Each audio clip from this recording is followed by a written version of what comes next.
예, 안녕하십니까. 2달 만에 뵙는 것 같습니다. 제가 지난달에 원래 여기 불러주셔서 주제를 가지고 하나 오려고 했었는데 제가 개인적인 사정으로 오지 못했습니다. 지난달 중순에 있었던 일인데 일본 쪽에서 일본의 한 모 단체가 있는데 일본에서 이제 그 보수 성향인데 단체입니다. 한국에 이제 관심이 많은 그런 단체인데 거기서 이제 저를 초청을 해서 좀 얘기를 듣고 싶어 하는 분들이 계시다고 해서 제가 좀 고민 끝에 갈까 말까 고민을 하다가 결국엔 가지 않았습니다. 왜냐하면 지금 가봐야 좋은 얘기를 들을 게 제가 하나도 없습니다. 한국 사람으로서. 제가 뭐 거기 뭐 일본 사람도 아니고 제가 한국 사람이지 않습니까? 왜냐하면 일말의 희망이라도 한국과 일본의 관계가 좋아질 수 있는 뭐 일말의 희망이라도 있어야 가는데 이건 뭐 전부 다 나오고 있는 것들이 뉴스들을 보면은 뭐 한일 관계가 이제 악화 일로로 가는 것밖에 없기 때문에 굳이 제가 거기 가봐야 욕만 먹겠구나 싶어가지고 안 갔습니다. 불러주신 건 감사했는데 그쪽한테는 제가 다음 기회에 좀 한국하고 일본 사이 관계가 조금 좋아지면 그때 가겠다라고 했습니다. 제가 할 얘기가 없었습니다. 그리고 그 단체가 제가 3년 전에 이미 한번 갔었습니다. 그 당시에는 이제 이번에는 비공개 강연을 해달라고 그랬었고 지난 3년 전에 갔을 때는 제가 일본 기자들 한 15명 모아놓고서 비공개 브리핑을 해드렸었습니다. 그 당시에. 그때 이제 그 탄핵 제가 간 그 다음날 강연하는 자리에서 이제 탄핵이 되는 뉴스를 제가 봤습니다. 박근혜 대통령 탄핵되는 걸. 그래서 탄핵이 되면 그 당시 주제가 탄핵이 되면 앞으로 한국이 어떻게 될 것이다라는 거를 갖다 이제 그쪽 일본 사람들한테 이제 얘기를 해주는 거였고 제가 하고 싶은 얘기는 그 당시에 제가 다 했었습니다. 한 2시간 동안 얘기를 했었는데 그리고 그때 했던 얘기 그대로 지금 한국 상황이 됐습니다. 뭐 문재인 대통령 되면은 한국이 어떻게 갈 거라는 거는 2012년 대선 때도 동영상이 아마 보시면 유튜브나 이런 데 제가 했던 그 영상들이 나옵니다.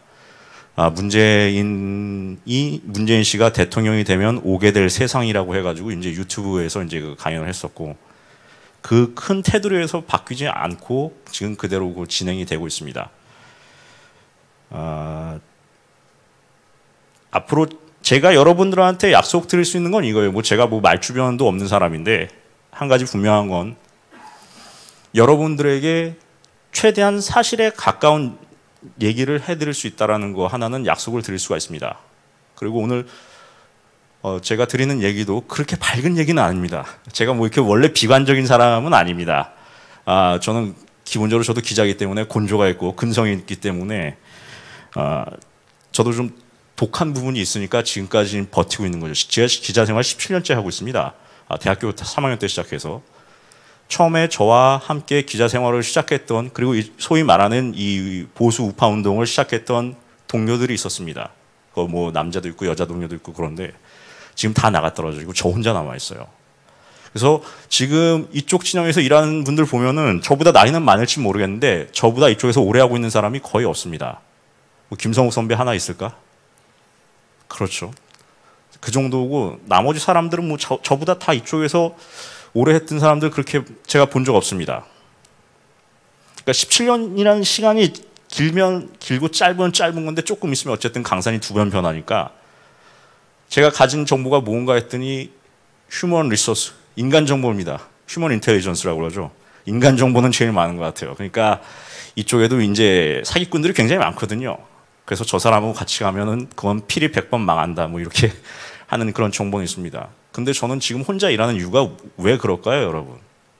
같이 일할 사람이 없기 때문에 그렇습니다. 신뢰 관계가 성립이 잘 안 됩니다, 이쪽 사람들이. 그래서 혼자 일하고 있습니다. 굉장히 그 답답한 부분이 많고 100% 다 얘기할 수 없는 부분도 있고 예전에는 취재하다가 난파 간첩을 만났는데 지금 현재 활동하고 있는 뭐 북한에서 내려온 스파이나 누구 있다고 얘기하는데 그거를 어떻게 다 말을 할 수가 있겠습니까? 근데 그런 사람들이 요새 들어서 아주 활개를 치고 다니죠. 그런 것들을 보면서 이제 지켜보고 있습니다. 어떻게 되는가. 근데 한번 끝까지 가봐야 되지 않나 생각이 됩니다. 여러분들 우리나라가 지금 OECD 국가 중에서 13년째 자살률 1인 거 아십니까? 얼마 전에 2위로 내려갔다가 다시 이제 1위로 올라갑니다. 인구 10만 명당 26명이 이제 자살을 한다고 합니다. 굉장히 높죠. 옛날에 일본 사람들 같은 경우에는 한국 사람들은 자살하지 않는다라고 생각했습니다. 80년대까지만 해도. 그리고 한국군이 지상군이 일본 본토로 이제 떨어지면은 일본은 한일 전쟁이 발발했을 때 일본이 함락된다라고 생각했었습니다. 일본 사람들 중에는. 근데 지금은 별로 무서워하지도 않는 것 같아요. 근데 한국 사람들이 굉장히 자살을 굉장히 많이 합니다. 너무 쉽게 포기하고 끝까지 뭘 해보려고 하는 사람들이 그렇게 많지 않은 것 같아요. 저도 저희 집에 꼬마가 있는데 얘가 잘 울어요. 조금만 자기가 하기 싫은 거 하면은 굉장히 싫어합니다. 그래서 얘를 갖다가 제가 해줄 수 있는 거는 뭐 교육도 교육이겠지만 어떻게 해서든지 끈기를 갖다가 심어주는 게 제가 걔한테 남겨줄 수 있는 무언가 부모로서가 아닌가 생각되기도 합니다. 끈기가 없어요, 사람들이. 제가 오늘 드릴 얘기는 주제가 이겁니다. 한반도 남한 좌익혁명 세력의 계보와 실세라고 해가지고 얘기가 좀 길고 좀 용어들이 좀 머리 복잡하게 하는 것들이 뭐 나옵니다. 뭐 민족해방, 인민민주주의 혁명 전략이 뭐 해서 뭐 유튜브에서 제가 몇 번 얘기를 했었고 이 얘기를 지난번 한 올해 6월 달인가에서 잠깐 했었는데 좀 이해하기 힘든 부분도 있을지도 모르겠습니다만 근데 이 얘기를 히즈코리아 여기서는 제가 직접적으로 했던 적이 없기 때문에 이 말씀을 좀 드리고 넘어가야 될 것 같습니다. 제가 지금까지 히즈코리아 재작년부터 왔나요? 말부터 와가지고 지금까지 하고 있는 하나의 주제는 일종의 악의 계보라고 보시면 되겠습니다. 사탄의 계보. 다음 달에도 만약에 오게 되면은 아마 국제 좌익혁명 세력 관련해서 좀 계보를 좀 그때도 좀 말씀을 드리고 싶습니다. 그래서 하나의 계보를 통해 가지고 처음부터 끝까지 좀 지금 세상이 어떻게 돌아가고 있다는 거를 좀 알아주셨으면 해서 사실은 제가 답답한 마음에 이런 강연을 오고 있습니다. 다른 데 부르면 잘 안 갑니다. 이게 여기 계신 분들이 그나마 좀 이해를 하시는 것 같더라고요. 보니까는요. 그래서 항상 불러주셔서 감사하다는 말씀 드리고 싶습니다. 제가 오늘 드릴 얘기는 좀 서두가 길었는데 이거 안 넘어가네. 거기 혹시 넘겨줄 수 있습니까? 넘어가고 있나요? 죄송합니다. 여기가 앞에가 아닌데.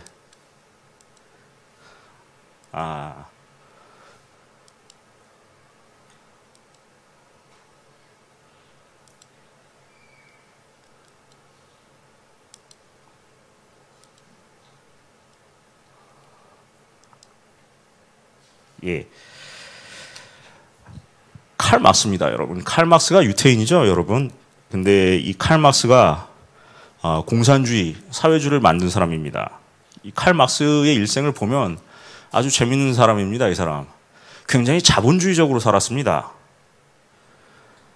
이 마르크스는 공산주의, 사회주의를 주창한 인물인데 노동자, 농민의 나라를 만들겠다고 선포했는데 본인은 자본주의의 총화라고 할 수 있는 주식 투자를 굉장히 열심히 했었습니다. 증권 투자를 굉장히 열심히 했었고 그러다 망합니다. 그래서 재산을 모두 탕진하게 되고 그래서 엥겔스라고 하는 마르크스의 친구를 통해 가지고 평생 이제 친구한테 기대서 살았습니다. 그리고 7명의 자녀가 있었는데 그중 3명이 영양실조로 죽습니다. 그리고 마르크스가 젊었을 때 이 프리메이슨 활동도 했었습니다. 마르크스가 독일에서 활동을 했었는데 죽고 나서는 이제 런던에 있는 하이게이트라는 묘지에 묻힙니다. 지금도 그 마르크스의 묘지가 영국 런던 가면 하이게이트 묘지에 있습니다. 그런데 이 하이게이트라는 그 묘지가 기본적으로 중세 시대부터 그 프리메이슨들이 모여가지고 이제 악마 숭배를 했던 장소로 아주 유명합니다. 그리고 마르크스가 어렸을 때는 독실한 그 기독교 신자였습니다. 그러다 1840년에 고등학교 졸업 이후에 유태인 모세 헤스라고 하는 유태계 철학자인데 이 모세 헤스 밑으로 들어가서 철학을 배우면서부터 본격적으로 이제 그 하나님을 믿지 않는 무신론자의 길을 가게 됩니다. 그렇게 하면서 이제 인생이 망가진 대표적인 이제 사람이 되겠습니다. 여러분 그 조국 교수, 지금 법무부 장관이 된 조국에 대해서 어떻게 생각하십니까? 뭐 여러 가지 의혹들이 있는데 저 맨 위에서부터 보면 뭐 남한 사회주의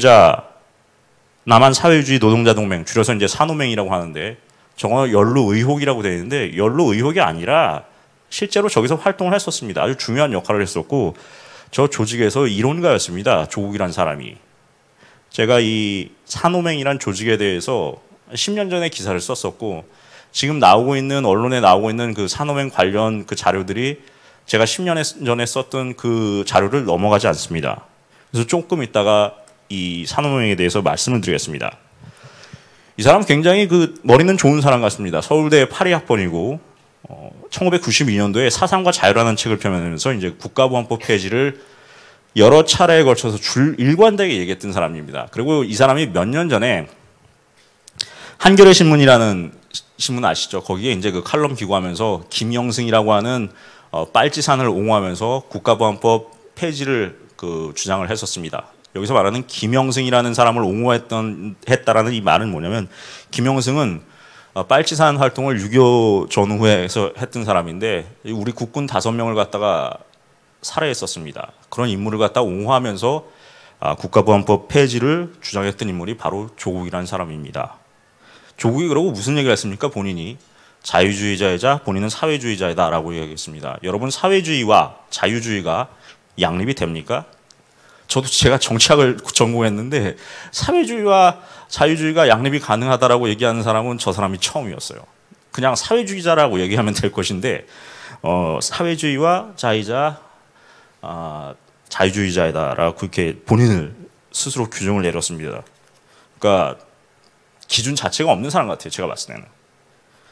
그 사는 것 자체는 굉장히 자본주의적으로 살면서 위선적이죠. 원래 좌파들이 그렇습니다. 이쪽 보수 쪽 사람들은 최소한의 양심은 있습니다. 제가 봐도 그래요. 여기 이제 보면은 이쪽 보수 쪽에도 사기꾼들이 많긴 합니다만 최소한의 일말의 양심은 있습니다. 여러분 정의란 무엇인가라는 책도 있는데 정의라는 게 뭡니까 여러분? 자신의 잘못을 인정하는 거고 염치가 사람이 있어야 되는데 이 좌파들은 기본적으로 이 머릿속에 좀 빨간 사람들은 염치가 없습니다. 원래 그렇습니다. 공산주의라는 게 원래 그렇습니다. 사회주의라는 게 원래 그렇습니다. 그래서 이 조국 교수, 저는 뭐 이 사람 법무부 장관으로 제가 개인적으로 인정을 하지 않기 때문에 나라에서는 인정하는지 모르겠지만 제가 개인적으로 인정하지 않기 때문에 저도 자유주의자이기 때문에 그냥 조국 교수라고 부르겠습니다. 조 법무부 장관 뭐 이렇게 부르진 않겠습니다. 이 조 씨가 연루됐던 산호맹 사건은 이렇습니다. 산호맹 사건, 남한 사회주의 노동자 동맹 사건은 조직원이 자그마치 3,500명이었습니다. 이게 1993년도에 일어났던 사건입니다. 1980년대에 이 조직이 만들어지고 1990년대 이제 중반 들어서면서 이 사건이 이제 나오기 시작합니다. 조직원이 3,500명이 되는 어마어마한 남로당 이후에 6.25 전쟁 이후 남로당 이후에 최대의 이 조직이 비합법 전위주의 정당이었습니다. 전위주의 조직이었습니다. 1989년도 11월에 결성이 됐고 발족 직후부터 사회주의 관련 유인물을 배포한 것이 이제 그 단서가 돼가지고 3년 동안 그 당시 이제 안기부에서 대대적인 수사를 벌였습니다. 그래서 수사 발표만 당시 2차례나 했었습니다. 공안기관에서. 그 안기부 자료에 따르면 백모 씨 그리고 박모 씨, 여기서 박모 씨는 이제 지금 현재 시인으로도 활동을 하고 있고 사진 작가로도 활동을 하고 있습니다. 이 두 사람이 이제 주동자였는데 이 산호맹 자체는 1989년도 2월에 무장 봉기에 의한 사회주의 혁명을 지도할 노동자 당을 결성하기로 하고 민족민주혁명론이라고 합니다. 이거 사회주의 혁명의 여러 그 부류 중에 하나인데 민족민주혁명론을 주장하는 그리고 추종하는 사람들이 모여서 같은 해 11월에 서울대에서 전노협 주최 전국 노동자 제회에서 산호맹 결성을 공개적으로 선언을 하게 됩니다. 그래서 이제 그 만들어진 게 바로 산호맹이라는 조직입니다.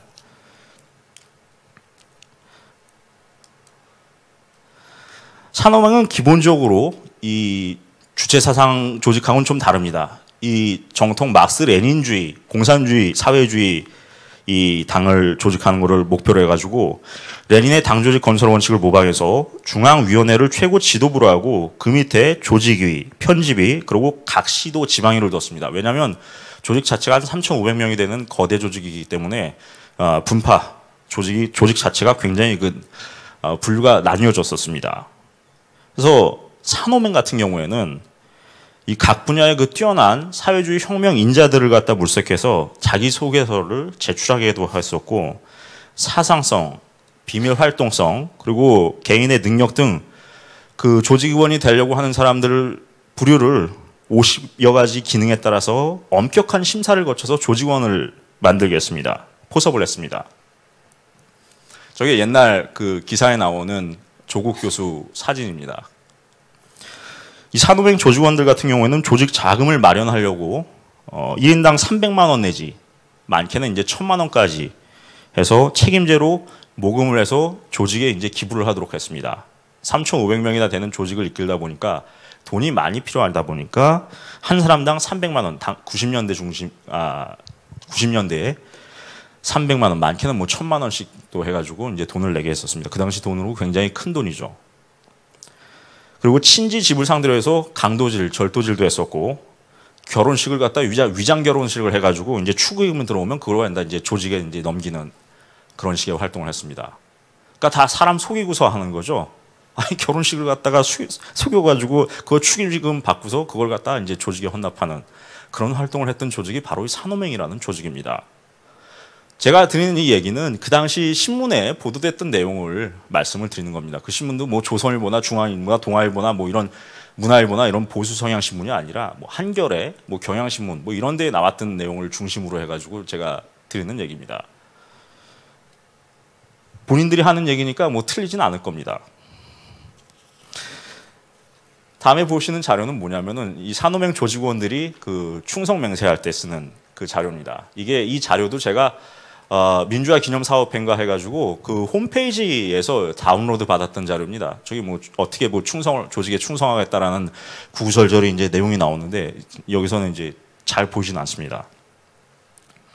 그래서 산호맹이 1994년까지 남한 사회주의 노동자당을 결성한다는 목표 아래 공장을 혁명 요새화하겠다 이런 목적으로 서울, 부산, 광주 전국 16개 지역에 69개의 공장에 조직원 300명을 파견을 했었습니다. 네, 활동 자체가 이제 3,500명이나 되는 조직이다 보니까 결국엔 이제 꼬리가 길다 보니까 그 당시 안기부 공안 기관에 이제 전부 이제 잡히게 됩니다. 그러면서 이제 산호맹의 실체가 이제 드러나게 됩니다. 이게 1994년도에 이 조직이 이제 발각이 되는데 여러분 어떻습니까? 1994년도면 뭐예요? 구소련이 이미 붕괴되고 몇 년이 지나서 아닙니까? 그러니까 공산주의 국가가 붕괴가 됐는데도 사회주의, 공산주의 하겠다는 사람들이 3,500명이나 모였던 조직이 바로 산호맹입니다. 그러니까 이 사람들은 악질 중에 악질이죠. 사회주의자들 중에서도. 사회주의 국가인 구소련이 붕괴됐는데도 불구하고 사회주의를 꿈꾼 겁니다. 그러니까 이 사람들은 조직원이 3,500명이었다고 하는데 물론 핵심 인물들은 뭐 수십 명, 많게는 뭐 수백 명 정도였다고 봅니다만 지금 이 사람들이 뭘 하고 있는지 모르겠습니다. 과연 이 3,500명이나 되는 사람들이 생각이 바뀌었을까요? 저는 그렇게 보지 않습니다. 그리고 한번 이 좌익 활동을 했던 사람들 그 퍼센티지를 보면 한 40%는 조직에 재가담을 합니다. 전향을 하지 않습니다. 공안 자료 보면 그렇게 나옵니다. 30에서 40%는 다시 과거의 활동으로 돌아가서 사회주의 활동을 한다라는 그런 그 보고서도 있습니다. 그러니까 이 사람들이 아마도 지금 현재에도 지하 조직을 활동하고 있을 가능성을 배제할 수가 없다라는 겁니다. 굉장히 많은 인원이죠. 3,500명 모아보세요.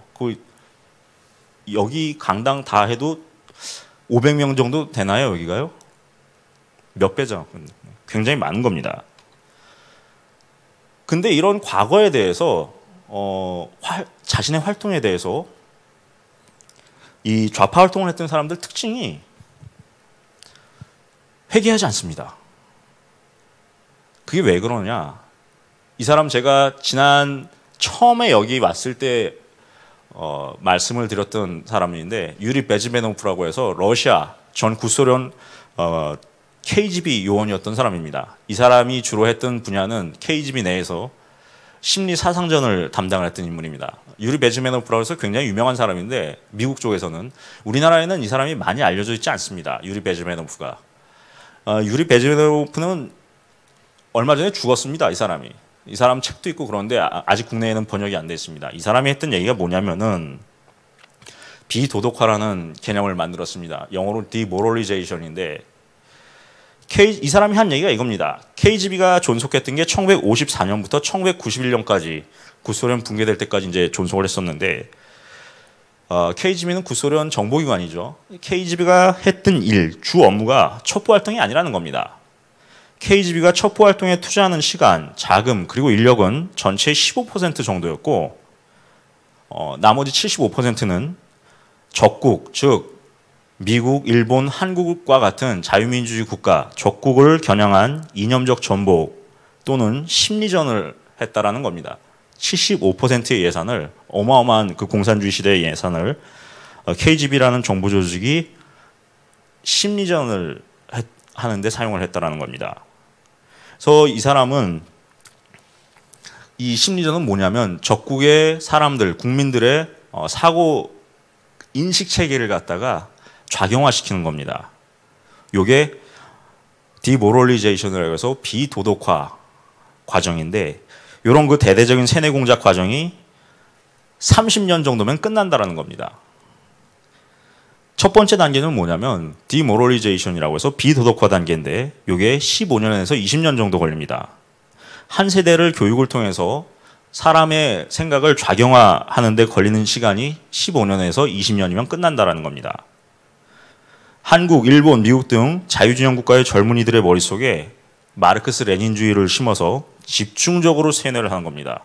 한국에도 이런 그 교원 단체들이 있지 않습니까? 뭐라고 얘기하지는 않겠습니다. 두 번째는 디스테빌리제이션이라고 해서 동요 단계입니다. 이 두 번째 단계에서는 체제 전복의 주체가 되는 주로 공략하는 대상이 핵심적인 경제, 외교, 국방 체계입니다. 그러니까 시스템, 국가 시스템 자체를 갖다가 이제 바꿔버리는 겁니다. 좌경화시키는 거죠. 세 번째 단계가 위기조성 단계, 크라이시스입니다. 그리고 마지막 네 번째 단계가 대대적인 권력 구조와 경제 체제 변화에 의해서 노멀리제이션, 정상화 단계에 이제 들어선다는 겁니다. 여기서 말하는 정상화는 우리 입장에서 보면 비정상인 건데 저쪽 사회주의자나 공산주의자들 입장에서 보면 정상화 단계라는 겁니다. 마지막 네 번째 단계가 그러니까 뭐가 있습니까? 이미 공산국가에 진입하게 된 겁니다. 그래서 이 마지막 네 번째 단계는 계속된다는 겁니다. 지금 그러면 한국 같은 경우는 지금 어디에 있다고 보십니까? 제가 봤을 때는 세 번째 단계와 네 번째 단계에 있는 것 같습니다. 우리는 이미 경제, 외교, 국방 체계를 붙잡고 있는 사람들이 과거 운동권 세력들이기 때문에 지금 이게 지금 거의 이제 바뀌는 과정에 있습니다. 그래서 세 번째와 네 번째 단계에 있습니다. 마지막 단계가 이제 노멀리제이션인데 이건 완전 공산주의 국가, 사회주의 국가가 됐다는 얘기인데 아직 거기까지는 가지 않았다는 것입니다. 그래서 주구장창 하려고 하는 게 뭡니까? 이 정부에서 낮은 단계 연방제를 하려고 그러죠. 북한하고 하나가 되고 싶어하는. 그게 이제 그렇습니다. 그래서 저 네 개의 그 단계는 이 심리 공작입니다. 저게 이제 네 개가 완성되는 게 짧게는 15년, 길게는 30년으로 봅니다. 그러니까 우리나라 같은 경우에도 1980년대부터 이제 주사파, 그 이전에도 있었지만 학생 운동권에 주사파가 나와서 이제 조금 있으면 이제 30년 넘어가지 않았습니까? 그래서 이게 지금 완성 단계에 왔다라고 보시면 되겠습니다. 다음으로 넘어가겠습니다. 여러분 전략과 전술, 이거 군사용어인데 사실 전략과 전술에 대해서 어떻게 생각하십니까? 전략하고 전술을 구분을 못하는 분들이 많습니다. 전략이라는 거는 가장 큰 목표입니다. 그래서 전략은 바뀌지 않습니다. 전술은 뭐예요? 전략을 완성하기 위해서 중간에 바꾸는 것들, 세부 행동 계획을 얘기합니다. 구체적으로 말씀드리면 전략은 전쟁을 하면서 승리를 위한 가장 큰 계획, 조직, 그리고 수행 방법을 얘기하고, 전술은 전술적, 전략적 목표를 달성하기 위한 세부 행동 계획을 말합니다. 그래서 전략과 전술은 기본적으로 공산주의 이론의 핵심이고 전략 전술의 개념을 처음에 만든 건 마르크스 엥겔스였고 레닌이 이제 전략 전술의 개념을 본격적으로 개발하고 최종적으로 전략 전술을 완성시킨 사람은 공산주의 이론 과정에서 스탈린이었습니다.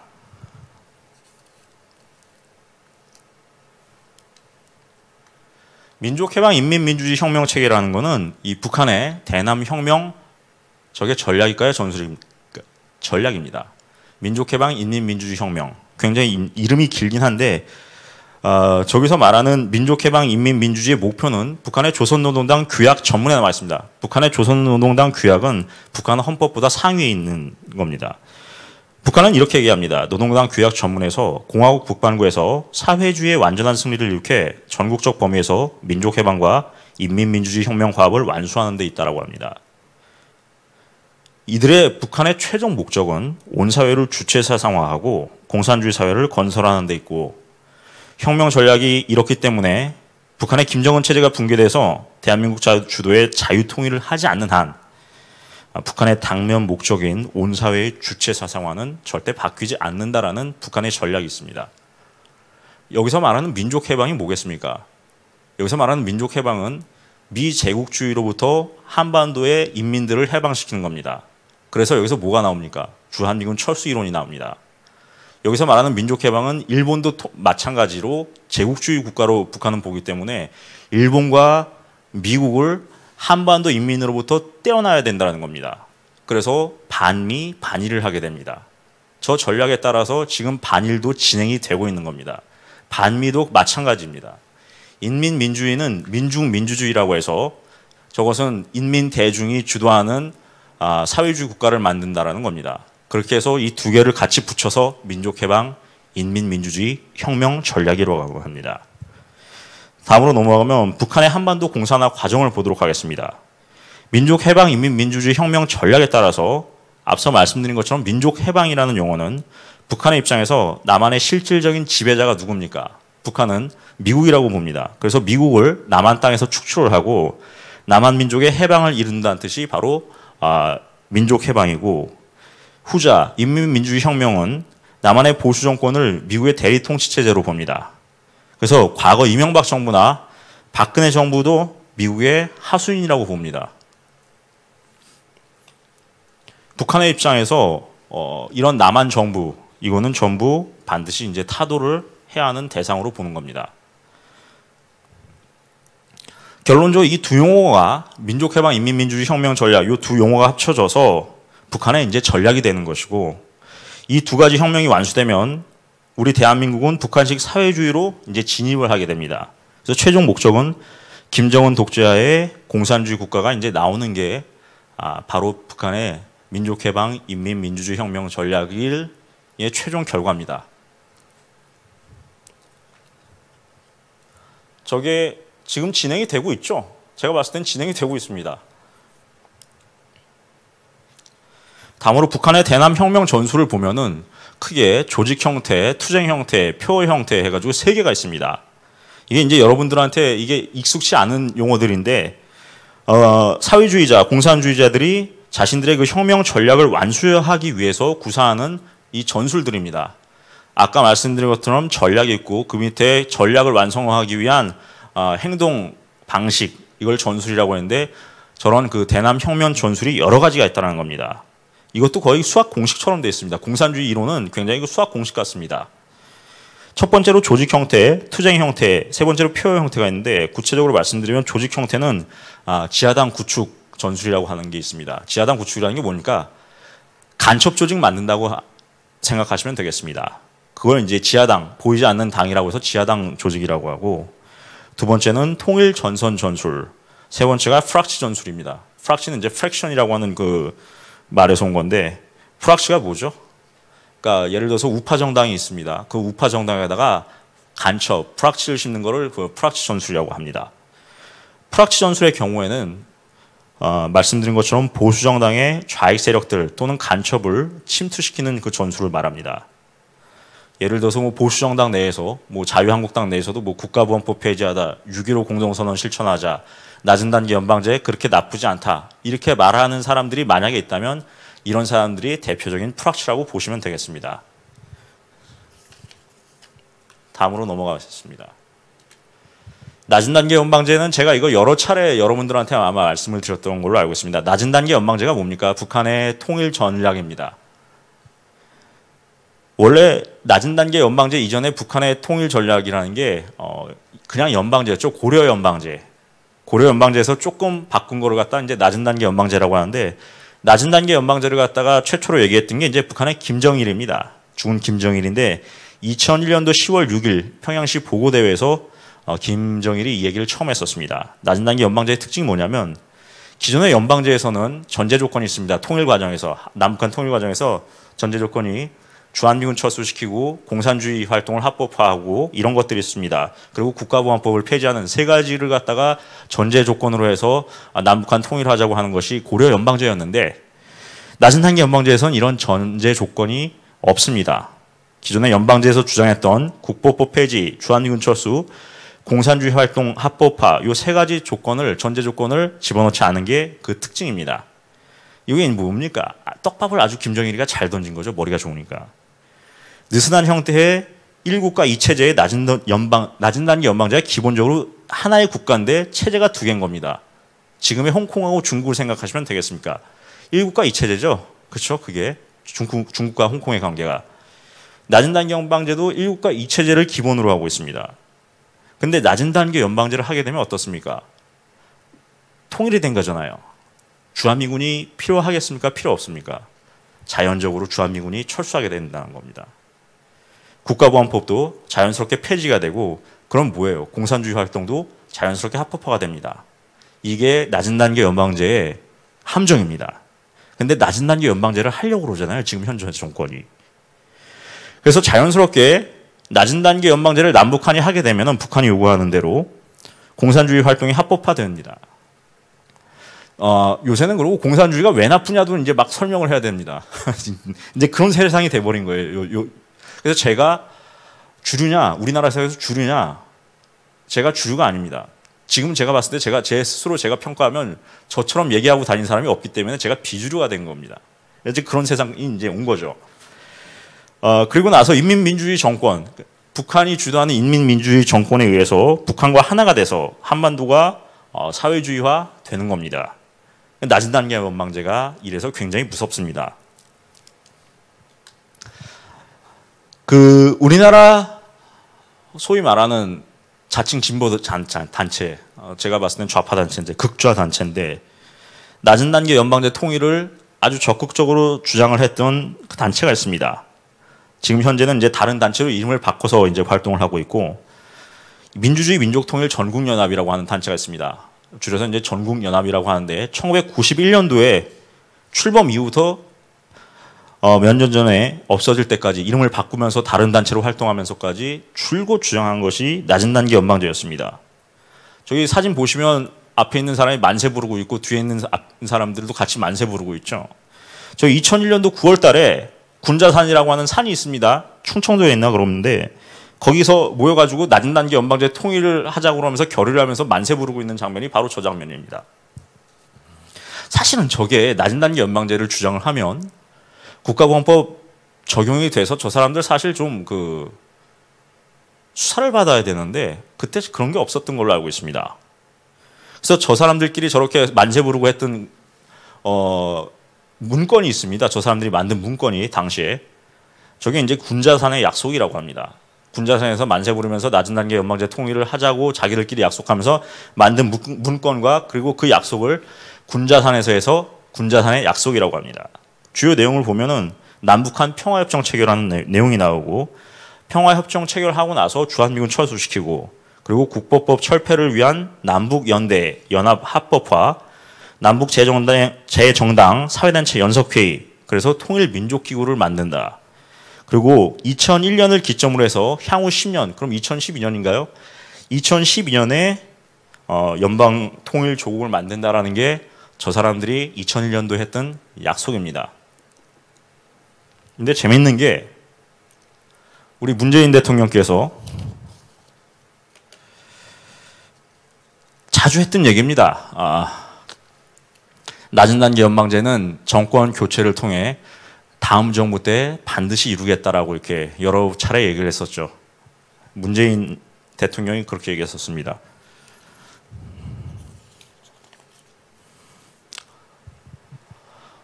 그리고 문재인 대통령이 얘기했던 게 뭐냐면은 지난 대선 때 이번 대선에서는 승리해서 대통령이 됐고 그 전 대선 나왔을 때 이제 안 됐죠. 그러고 나서 세 번째 민주정부를 만드는데 실패를 했다라고 얘기합니다.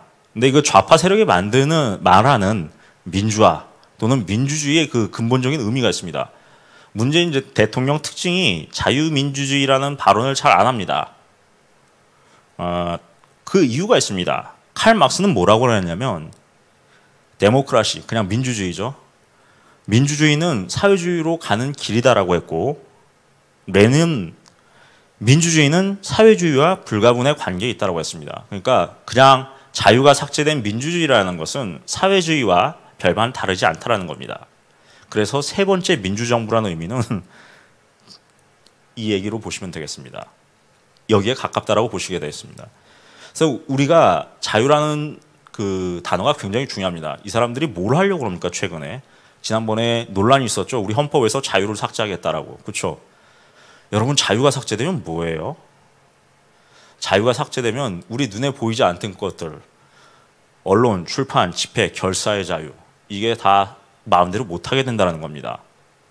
자유라는 게 눈에 보이지 않지 않습니까? 이 자유라는 거를 갖다가 우리에게 준 사람이 누굽니까? 이승만이죠. 이승만은 우리 눈에 보이지 않는 대한민국의 기틀을 만들었습니다. 그리고 기틀 위에 산업화를 이룬 게 이제 박정희 대통령이죠. 그래서 박정희 대통령과 이승만 대통령을 비교하면서 이승만 대통령을 폄하하는 사람들이 꽤 많습니다만 그렇지 않습니다. 눈에 보이지 않는 공기, 자유를 갖다가 우리에게 선사해 준 사람이 바로 이승만 대통령입니다. 그리고 그 자유라는 건 어디서 옵니까? 하늘에서 오는 거죠. 하나님이 주신 게 자유예요. 그렇죠? 자유민주주의가 어디서 왔습니까? 서양 기독교에서 온 겁니다. 아시아 국가에서 자유가 있었습니까? 없었죠. 여성의 자유가 생긴 것도 뭐예요? 참정권이 생기면서부터입니다. 그래서 러시아 공산혁명 지도자 레닌 같은 경우에는 공산주의 추종 세력들을 향해서 혁명의 성공을 위해서는 용어를 혼란시켜야 된다라고 했습니다. 이런 레닌의 교시에 따라서 이 좌익 세력들이 공산혁명이 성공하는 마지막 순간까지 민주주의라는 표현을 꼭 써야 한다라고 했습니다. 현재 그 좌파 세력뿐만 아니라 일부 그 보수 성향을 가진 사람들조차 그 의미를 제대로 파악하지 못하고 쓰는 용어가 있습니다. 대표적인 용어가 뭡니까? 민주화입니다. 일반적으로 이렇게 얘기합니다. 우리 현대사가 60년대, 70년대 산업화, 80년대, 90년대 민주화, 그 다음에 이제 선진화로 가야 한다. 이렇게 얘기를 하는데 저는 이 중간에 사용하는 민주화가 잘못됐다고 생각합니다. 그게 아니라 산업화, 자유화, 선진화로 간다라고 얘기를 해야 됩니다. 그러니까 이 좌익들이 만들어 놓은 용어 혼란 전술이 바로 그 자유를 삭제한 민주주의라는 용어, 그리고 민주화라는 용어인데 이거를 갖다가 사람들이 그 용어 혼란 전술에 홀려가지고 제대로 사용을 못하고 있는 겁니다. 그래서 북한 같은 경우에도 북한 민주화라는 표현을 쓰는데 이게 잘못된 겁니다. 북한을 어떻게 해야 됩니까? 북한을 민주화시켜야 됩니까? 아닙니다. 북한을 민주화시키면 어떻게 되겠습니까? 조선노동당 그냥 둬도 된다는 얘기입니다. 민주화된 중국이 뭐예요? 중국식 개혁개방입니다. 중국도 자유화시켜야 되고 북한도 자유화를 시켜야 됩니다. 중국 자유화, 북한 자유화를 해야 되죠. 그럼 뭐가 되겠습니까? 공산주의를 붕괴시킨다는 결론이 나옵니다. 이 용어 하나에서. 그런 차이가 있습니다. 민주화와 자유화는 전혀 다른 용어입니다. 그래서 사람들이 좌파 성향을 가진 사람들이 얘기하는 게 북한 민주화 이런 표현을 굉장히 많이 씁니다. 한반도가 민주화가 안 됐다 이런 식의 얘기를 하는 거예요. 이게 일종의 용어 혼란 전술입니다. 그리고 그 민족해방 인민민주주의 혁명 전략이라고 얘기를 할 때 이 인민민주주의라는 게 남한에 오면서 남한 좌익들이 이름을 바꾸게 됩니다. 인민민주주의를 민중민주주의로 바꿔서 쓰게 됩니다. 근데 인민민주주의나 민중민주주의는 똑같은 용어라고 보시면 되겠습니다.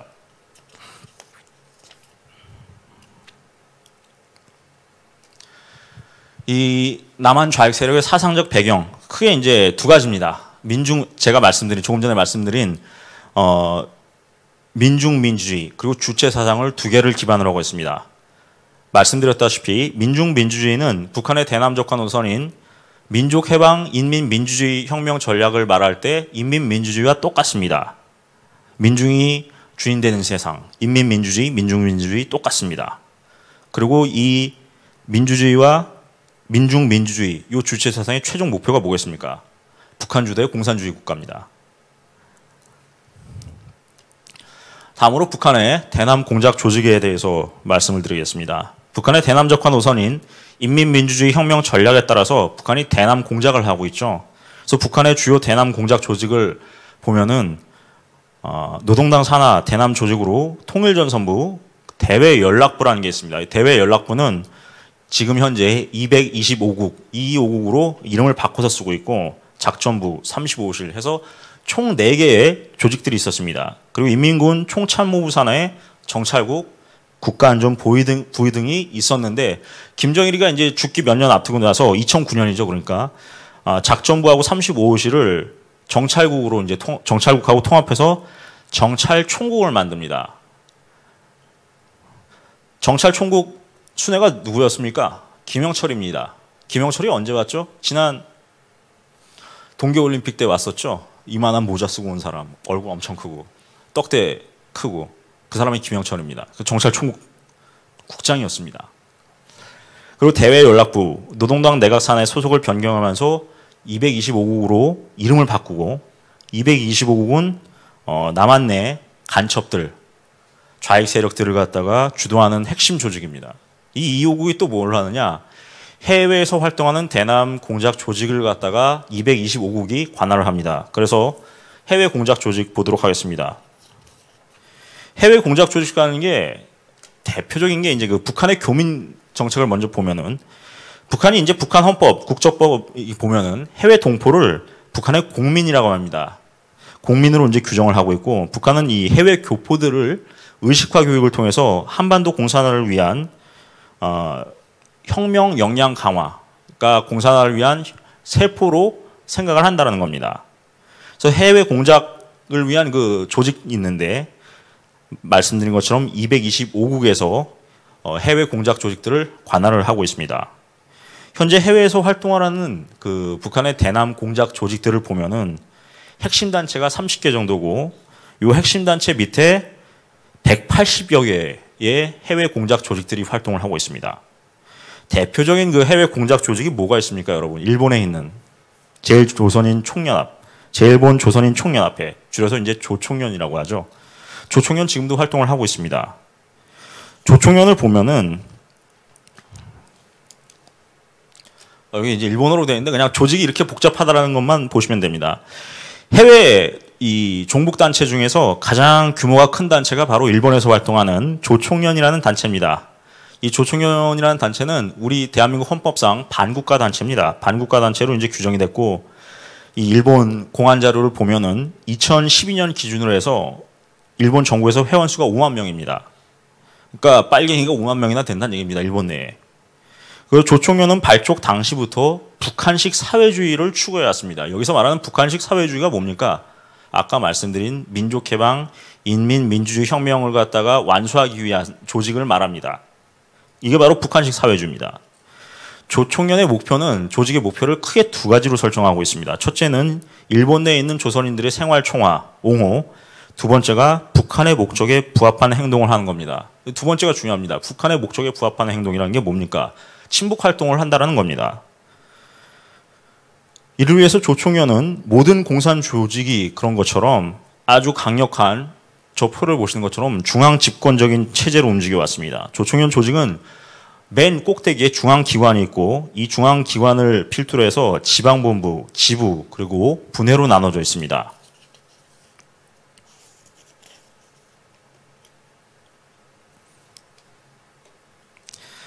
이 조총연은 기본적으로 내부적으로 북한의 대남 공작 조직인 225국이 관할을 하고 있고 225국의 조직 지도를 받아서 대남 공작 활동을 지금 이 시간에도 펼치고 있습니다.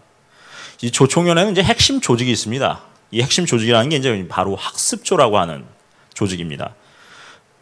이거는 이제 학습조는 조총련의 비밀 조직입니다. 학습조는 1958년도에 김일성에 대한 충성과 조국 통일을 위한 혁명 투사 집단 양성을 목적으로 해서 조총련 산하에 결성된 비밀 조직입니다. 일종의 테러 조직입니다. 학습조는. 2000년대 초반까지 조총련 중앙본부, 지방본부, 산하단체, 사업체 등의 자그마치 1000여 개, 숫자상으로 1000여 개의 그 학습조가 있었습니다. 지금도 활동을 하고 있고 그 숫자가 많이 줄어들긴 했지만 여전히 학습조는 세력이 막강합니다.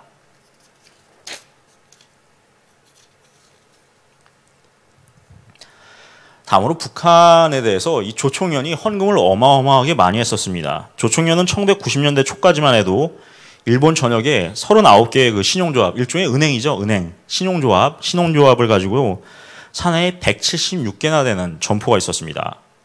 그래서 1992년 기준으로 해서 조총련 예금을 보면은 일본 돈으로 2조 3,500억 엔이었습니다. 2조 3,500억 엔이면 어마어마한 돈입니다. 조합원 수가 20만 7천 명. 그리고 같은 시기에 제일본 조선 신용조합협회라는 게 있습니다. 조신협이라고 하는데 이 조신협 외에 조총련계가 가지고 있던 자산이 총 일본 돈 10조 엔입니다. 10조 엔. 남북문제연구소에서 발간한 북한의 대남 전략 해부에 나오는 내용입니다. 이 내용들이. 그래서 이 액수를 2013년 기준으로 하면은 지금 기준으로 하면 아마 우리 돈으로 150조 원 정도 될 겁니다. 우리 1년 예산이 400조 원이죠. 400조죠, 400조. 120조, 150조면 어마어마한 돈입니다. 우리의 1년 예산의 한 4분의 1이 조금 넘는 액수입니다. 그런 막대한 금액을 가지고서 그 돈으로 북한에 엄청나게 많이 퍼졌습니다. 북한에 1년에 연간 그 국방비를 갖다가 조총련이 대준 적도 있었습니다. 근데 우리나라에서 이 조총련 문제를 갖다가 제대로 알고 있는 그 공안 전문가들이 그렇게 많지가 않았습니다. 지금은 거의 다루지도 않고 있어요.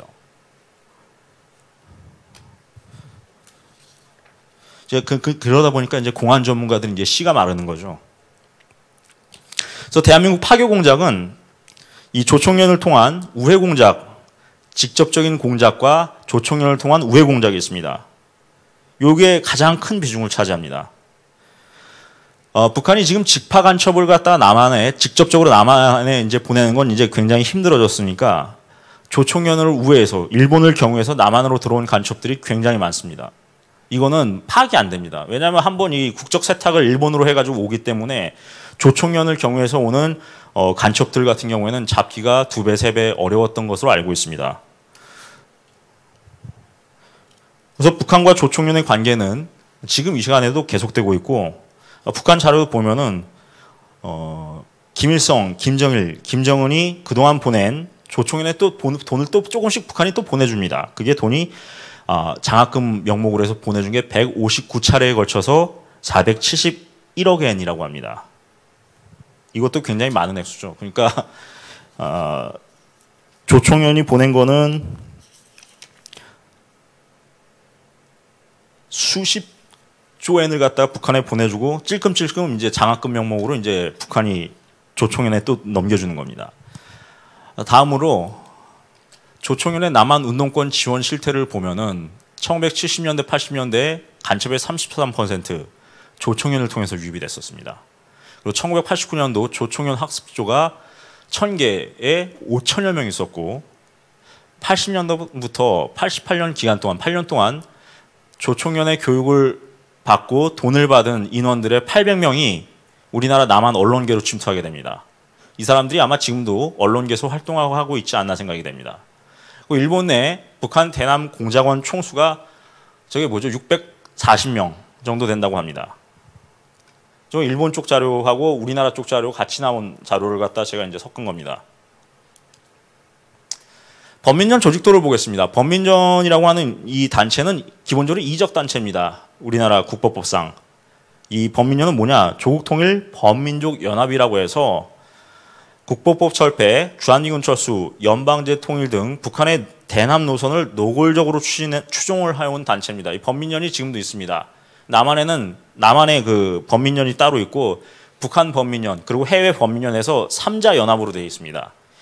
남북한, 해외 세 개가 하나다라는 것이죠. 조국통일범민정연합, 그래서 범민연 줄여서 범민연이라고 합니다. 이 범민연이라는 조직은 1990년도 8월 15일에 제1차 범민적 대회가 이제 열리게 됩니다. 남북한이 같이 하게 되죠. 당시에 이제 남한 대표 자격으로 참석했던 소설가 황모 씨가 있습니다. 이 사람이 이제 기조 보고를 하고 이때 범민족 대회를 계속적으로 추진하기 위한 상설 기구를 만들자 해서 만들어진 조직이 바로 이 범민연이라는 조직입니다. 이건 뭐 이적 단체니까 뭐 지금 현재도 이적 단체로인데도 활동을 하고 있습니다. 우리나라 이적 단체 해산을 하는 게 쉽지가 않습니다. 범민연 해외본부, 저기 보시면 범민연 해외본부가 나오죠. 세 번째, 위에서 세 번째 칸에. 이 범민연 해외본부는 해외에서 활동하는 대남 공작 조직인데 1990년 12월 16일에 독일의 베를린에서 발족이 됩니다. 이 당시에 이제 그 독일에서 활동했던 그 유명한 음악가가 있습니다. 윤모 씨. 뭐 이런 문제 풀네임은 얘기 않겠는데 윤모 씨가 이제 초대 의장을 맡아서 범민연 해외본부에서 의장으로 활동했고 이 윤모 씨는 정치적으로 일관되게 친북적인 활동을 하면서 1967년도에 이제 동베를린 사건이라고 하죠. 그걸 이제 우리말로 이제 동백림 사건이라고 하는 그 지하당 사건에 이제 연루가 돼서 연루가 됐었습니다. 기본적으로 이 동백림 사건은 1960년대 당시에 이제 유럽에 유학했던 유학생들을 중심으로 해서 동베를린 주재에 있는 북한 대사관과 북한을 왕래하면서 벌어졌던 대표적인 공안 사건이었습니다. 이 영화로도 만들어졌었죠. 오길남 박사 아시죠? 오길남 박사요. 예. 북한에 있다가 이제 혼자 넘어왔죠. 그 가족들은 이제 북한에 남아 있고요. 그 오길남 박사와 직접적으로 관련이 있는 그 조직이 이 동베를린 사건이었습니다.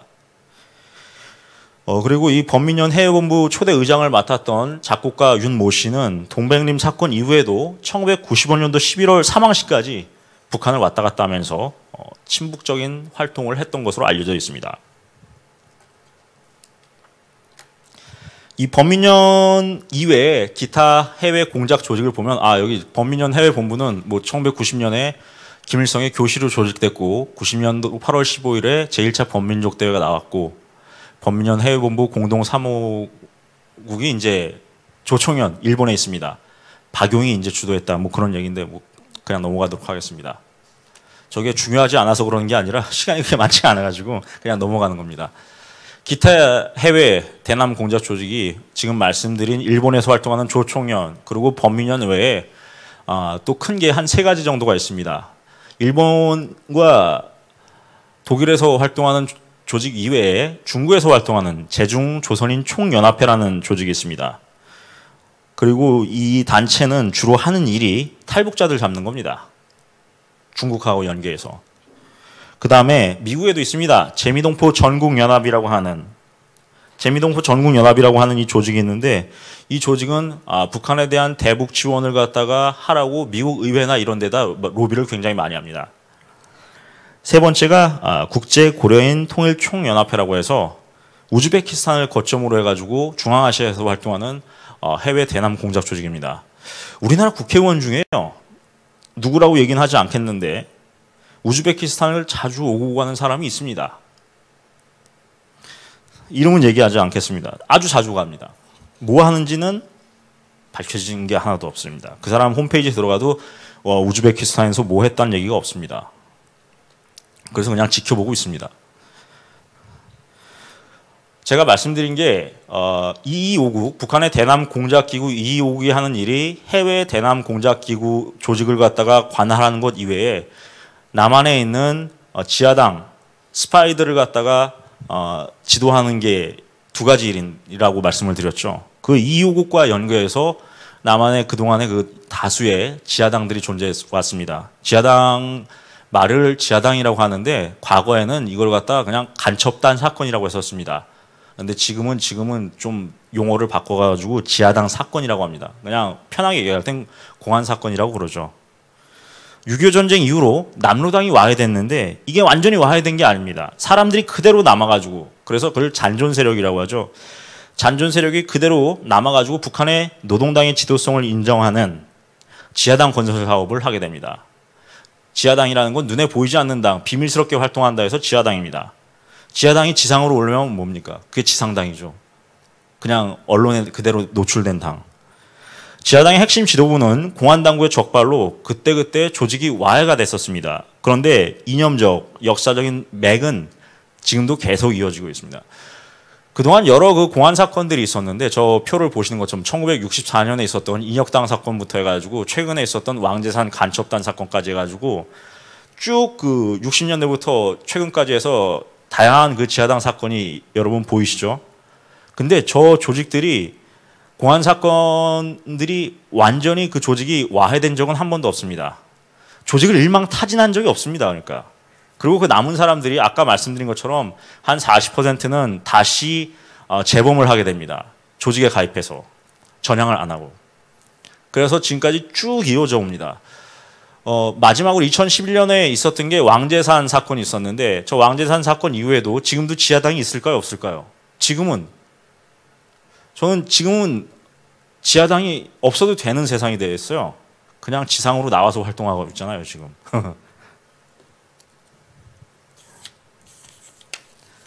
그런 세상에 살고 있습니다, 지금. 역대 좌익 지하당, 지상정당 계보입니다. 저거 이 표는 제가 만들었습니다. 제가 과거에 이제 핵인종 네트워크라고 하는 그 책에 이제 집어넣었던 표인데 제가 그러면서 만들었어요. 그래서 1960년대부터 해가지고 최근까지 통합진보당 이후로는 제가 저 맨 끝에 보시면 통합진보당이 나오죠. 통합진보당 이후로는 제가 저 표를 넣지 않았습니다. 업데이트를 안 시켰습니다. 말씀드린 것처럼 굳이 지하에 있을 필요가 없이 지상으로 나와서 마음껏 활개치고 다니고 있기 때문에 굳이 만들지 않았습니다. 공개정당, 지하당 형태로 해가지고 이원화된 좌익 세력들이 지금껏 계속적으로 활동을 해왔습니다. 운동권 세력의 계파별 혁명론이라는 게 있습니다. 저 표를 보시면은요, 이 국내 좌익 세력은 기본적으로 주체 사상을 신봉하면서 북한을 추종하는 NL 세력이 있습니다. 여기서 말하는 NL이라고 하는 거는 내셔널 리버레이션이라고 합니다. 민족 해방파라고 그러죠. 그래서 NL을 민족 해방파라고 합니다. 요거는 이 NL 계열의 좌익 세력은 기본적으로 대부분이 주체 사상을 신봉합니다. 두 번째는 마르크스 레닌주의를 신봉하는 마르크스 레닌파가 있습니다. 정통 막스 레닌파라고도 해서 PDR파라고 합니다. People's Democracy Revolution이라고 해서 PDR파, 마르크스 레닌파라고 합니다. 조국 법무부 장관이 뭐에 해당되겠습니까? 막스 레닌파에 해당됩니다. 이 사람이 주사파냐 아니냐, 그건 뭐 본인만 아는 문제이기 때문에 이 사람이 주사파다라고 규정하기는 어렵습니다. 이 계파발 혁명론으로 봤을 때는 정통 막스 레닌파에 가깝습니다. 그리고 본인을 스스로를 사회주의자라고 그랬죠. 더 자세히 얘기하면 이제 NDR파라고 하는 그런 파가 있습니다. 뒤에도 말씀드릴 텐데 NDR파가 바로 아까 말씀드렸던 산호맹파입니다. 그리고 NL 주사파가 또 있습니다. NL 주사파라는 민족 해방파이면서 또 주사파를 신봉하는 거를 NL 주사파라고 합니다. 근데 한국학중앙연구원의 전 그 교수였던 양동환 교수님이 했던 얘기를 보면은 우리나라 좌익 세력의 90%는 정통 막스 레닌파가 아니라 NL파로 봅니다. 그리고 주사파로 봅니다. NL 내지는 주사파가 우리나라 좌익 혁명 세력의 주적 세력이라는 겁니다. 그러니까 그냥 사회주의자나 공산주의자가 아니라 지독한 사람들만 모아놨다는 겁니다. 90%가. 대부분이. PDR파, 즉 막스 레닌파 같은 경우에는 민중민주주의 혁명파라는 의미로 마르크스 레닌 이론에 입각해서 남한을 사회주의화하려는 세력입니다. 그래서 이 PDR파, 막스 레닌파는 주로 학원계, 노동계, 문화예술계 이런 학계에 굉장히 많이 퍼져 있습니다. 그리고 NDR, 민주혁명이라고 하는 이 NDR파도 뭐 똑같은데 우리말로 하면 이제 NDR파는 이제 민주혁명에 의해서 남한 사회를 공산화하려고 하는 세력을 얘기합니다. 트로츠키파는 굉장히 그 우리나라 좌익혁명 세력 중에서도 굉장히 소수입니다. 트로츠키, 공산혁명가인 그 트로츠키를 갖다가 추종하는 세력인데 이 세력은 그렇게 우리나라에 많지 않습니다. 말씀드린 것처럼 우리나라 관변 좌익 세력들의 주력은 NL 주사파라고 보시면 되겠습니다. 그래서 이렇게 그 다양한 우리나라 좌익혁명 세력들이 파벌이 크게 한 네 가지가 있는데 이 사람들의 공통점이 뭐냐가 가장 중요합니다. 첫째는 국가보안법 철폐를 주장합니다. 두 번째는 주한미군 철수를 주장하고 세 번째는 연방제 통일을 주장합니다. 요 세 가지는 저 많은 파벌들이 조금씩 생각이 다르긴 합니다만 아주 공통적으로 주장하는 내용들입니다. 최종 목표는 뭐냐? 결국은 사회주의를 만들어서 사회주의를 거쳐서 공산주의로 가는 게 저들 좌익혁명 세력의 최종 목표입니다. 지금 글로 가고 있습니다. 다음으로 학생운동권 조직을 보겠습니다. 뭐 학생운동권 조직이야 뭐 70년대도 있었고 60년대도 있었는데 주사파가 나오기 시작한 게 이제 1980년대고 때문에 1981년도를 중심으로 80년대를 중심으로 보도록 하겠습니다. 뭐 전민학년 자체는 뭐 주사파인지 아닌지는 뭐 밝혀진 건 없습니다만 첫 번째 1번 전민학년부터 해가지고 1981년도에 결성돼서 최근까지 만들어진 게 이제 한대련이라는 게 있습니다. 21세기 한국대학생연합입니다. 이 줄여서 한대련이라고 하는데 얘네가 이제 2005년도에 결성이 됐고 이 한대련의 전신이 뭐예요? 여러분들도 아시는 한총련이라고 하는 단체였습니다. 한총련은 이적 단체였죠. 그래서 이 단체를 보면은 반국가 단체, 이적 단체가 나옵니다. 전민학련이 이제 대표적인 반국가 단체였고 그 다음에 삼민투의, 자민투, 민민투, 구학연, 전대협, 범청학연, 남측본부, 한총련 이런 단체들이 이제 그 대표적인 이적 단체였습니다.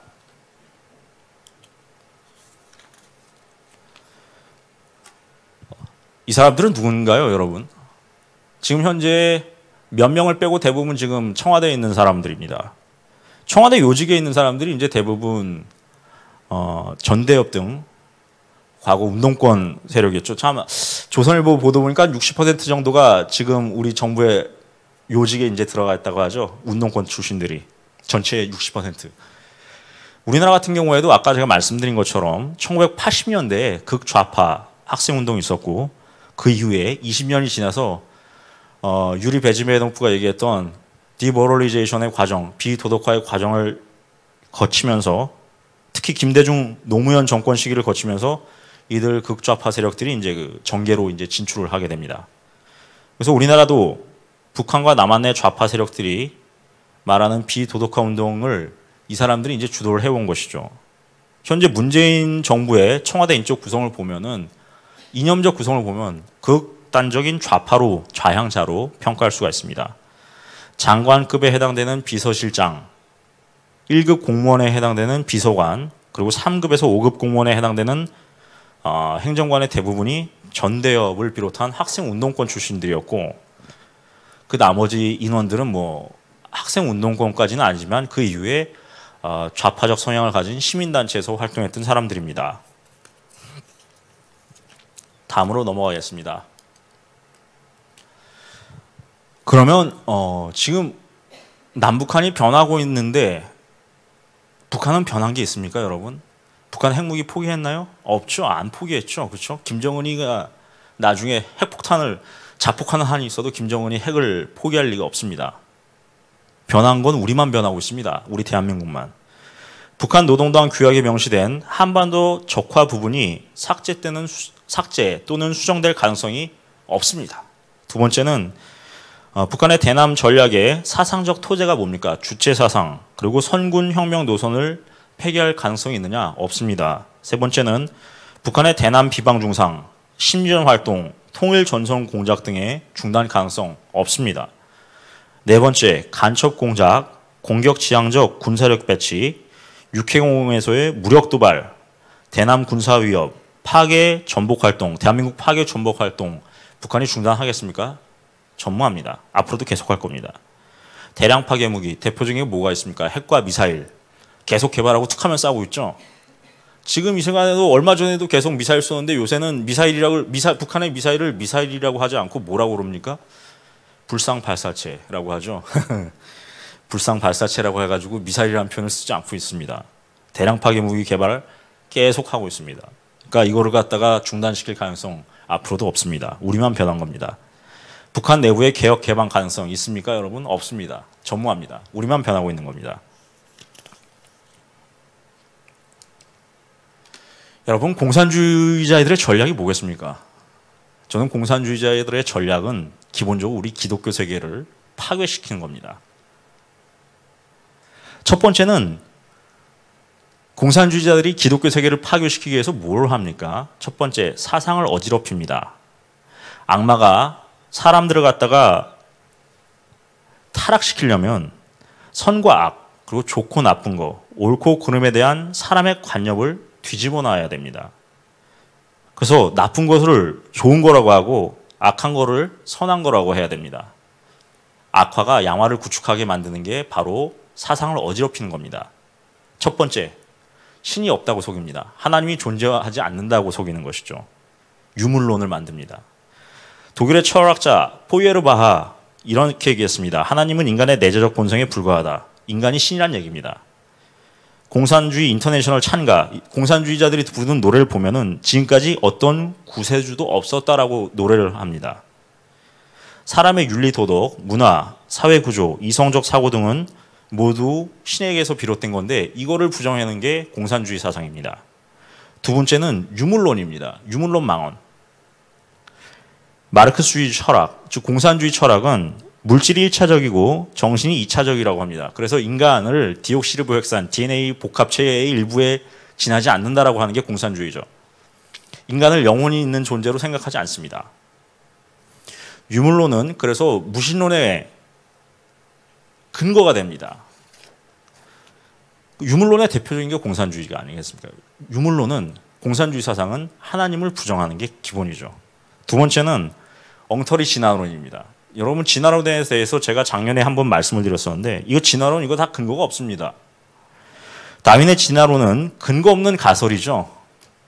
다윈의 진화론은 근거 없는 가설이고 악마는 사람과 신의 관계를 끊어버리려고 신이 만든 사람을, 하나님이 만든 인간을 짐승으로 비하하고 더 나아가서 사람의 자존심을 상실케 만들어서 사악한 진화론을 퍼뜨려 옵니다. 네 번째는 과학맹신, 실증과학, 과학유일주의, 과학지상주의. 이것도 사실 옳은 게 아닙니다. 과학지상주의로 가면 더 심하면 이제 유물론에 빠지게 수밖에 없습니다. 다섯 번째는 투쟁철학. 서로 싸우게 만듭니다. 그래서 영구혁명, 영구전쟁론이라는 게 나옵니다. 무신론과 유물론을 기초로 해서 여러 가지 철학들이 나옵니다. 마르크스주의, 사회주의, 허무주의, 무정부주의, 프로이드주의. 프로이드 이 철학도 굉장히 아주 사악합니다. 이런 것들을 만들어서 이러한 그 잘못된 이데올로기들을 전파를 합니다. 그리고 이 언어를 왜곡합니다. 이 언어를 왜곡하는 게 뭐가 있습니까? 대표적으로 아까 제가 말씀드린 것처럼 민주화란 용어, 이거 용어가 잘못됐다고 말씀드렸었죠. 용어 혼란 전술을 씁니다. 좌익, 극좌, 공산주의자를 갖다가 진보주의자들이라고 이제 표현하는 거. 우리나라 언론들이 대부분 그러고 있죠. 이게 용어 혼란 전술입니다. 그리고 정통 문화를 뒤집어 엎습니다. 이게 뭐 우리가 가지고 있는 정통 문화가 뭡니까? 기독교 문화죠. 근데 이 기독교 문화를 갖다 뒤집어 엎는 활동을 하는 게 바로 이 악마의 간교라고 보시면 되겠습니다.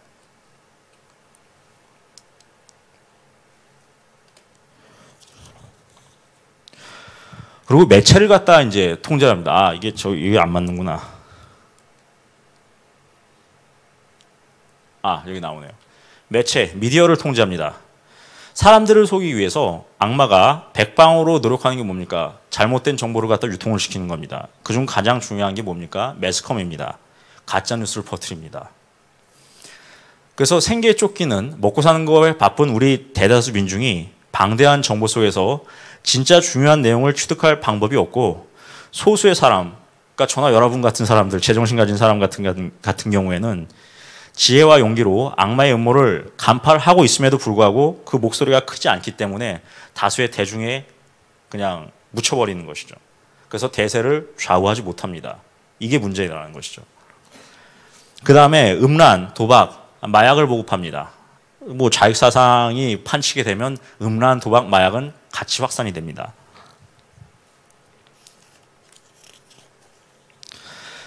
그 다음에 사회 질서를 파괴합니다. 기본적으로 악마가 하는 게 기독교 세계를 파괴하기 위해서 사회 질서를 파괴하는데 공산당은 일종의 그 깡패 조직, 사교죠, 사교. 이 두 가지 성질을 다 지니고 있습니다, 공산주의는. 그래서 이 공산주의 사교는 이데올로기, 깡패 조직은 조직의 형식입니다. 악마는 반드시 가장 유력한 권력자를 골라서 그 음모를 실행합니다. 그리고 그 권력에는 주로 세 가지 형식이 있습니다. 악마가 지목한 그 권력자는 첫째, 정치 권력을 갖고, 두 번째, 금권, 돈을 갖습니다. 그리고 세 번째가 발언권을 갖습니다. 입을 갖게 된다는 것이죠. 가짜 뉴스를 말하는. 그리고 악마가 선택한 그 지도자의 정권은 정부와 정당이 포함되어 있고, 돈, 금권력에는 재벌 그룹, 그리고 상공 기업이 포함되어 있습니다. 발언권, 입을 어떻게 미디어를 통제하느냐. 여기는 이제 종교계, 학술계, 교육계, 뉴스 매체, 문예, 오락 이런 것들이 이제 다 포함이 된다는 것이죠. 그래서 인간을 통제하는 겁니다. 1984라는 소설을 보면 이런 내용들이 아주 자세하게 나와 있습니다.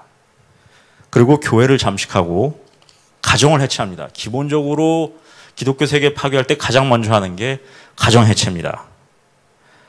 예를 들어서 페미니즘, 반가부장제, 성해방, 동성애 합법화 운동 이런 것들이 기본적으로 가족을 해체하는 운동들이죠. 이건 도덕 파괴를 통해서 인간 사회를 붕괴시키고 이런 과정에 있어서 악마가 가장 먼저 하는 것들이 대부분 이런 것들입니다. 가정 파괴.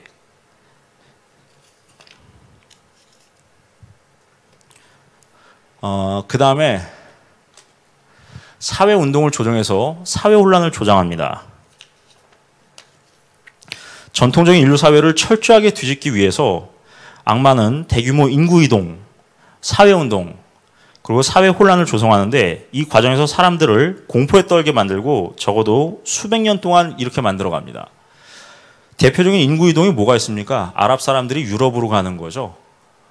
이것도 이제 악마의 그런 여러 그 전술 가운데 하나입니다. 두 번째는 전쟁을 일으키는 겁니다. 전쟁도 마찬가지고, 그리고 혁명을 선동합니다. 경제 문제에 있어서는 뭐가 있습니까? 경제 공황을 만듭니다. 경제 위기를 조장해서 이걸 이용해서 시기를 노려서 공산혁명을 일으키거나 하나님의 면모로 사회주의식 해결 방안을 제시합니다. 그래서 좌익들이 나오면 뭘 합니까? 돈을 퍼줍니다. 유토피아 세상을 만드는데 그 유토피아가 아니라 결국에는 공산사회로 가는 지름길이란 겁니다. 지금 공짜로 주는 돈들이 굉장히 많죠. 지금 우리나라에요. 이게 잘못된 거라는 겁니다.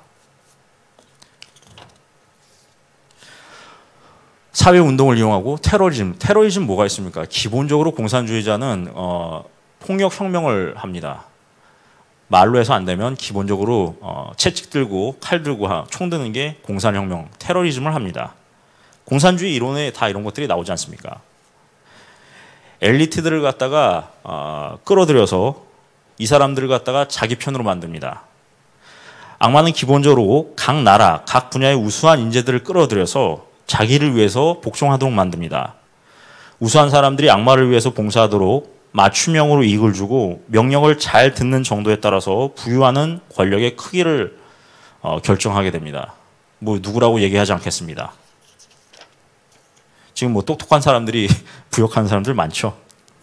폭도를 만들고 도태를 가속화하고 사회를 분열화시키고 이런 것들이 다 기독교 세계를 파괴하기 위한 활동이라는 겁니다. 이런 것도 있습니다. 그리고 마지막으로 저기에 보면은 논쟁 상대를 요괴로 만드는 게 있는데 제가 저기다 집어넣지는 않았습니다. 뭐냐면 악마들을 폭로하는 사람들을 갖다가 도리어 추악하게 만들어서 이 사람들을 음모론자 또는 극단주의자, 극우파, 대한우파, 성차별론자, 배타주의자 이런 식으로 낙인 찍기를 합니다. 스티그마를 찍어가지고 이 사람들을 갖다가 그 사회에서 도태시켜버리는 거죠. 이 작업들이 모두 기독교 세계를 파괴하는 작업들입니다. 굉장히 이제 제가 나열을 많이 했는데 결론은 뭐냐? 저런 식으로 해서 기독교 사회를 파괴하는 게 공산주의 그리고 악마의 목표라는 겁니다. 악마라는 표현을 썼는데 악마나 공산주의는 똑같습니다. 제가 마지막으로 드릴 말씀은 이겁니다.